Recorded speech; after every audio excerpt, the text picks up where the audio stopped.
Hi!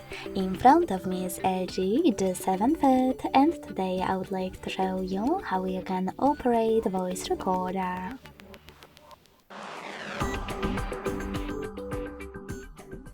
Begin by opening Recorder app and tapping on Allow in the pop-ups. Now select Next at the bottom right corners.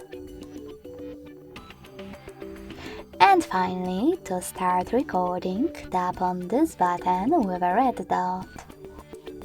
As you can see, recording is on. To pause it or unpause it, use the same middle button. To add a bookmark, click on the left one. And to end it and save it, on the right one. As you can see, my recording is over here.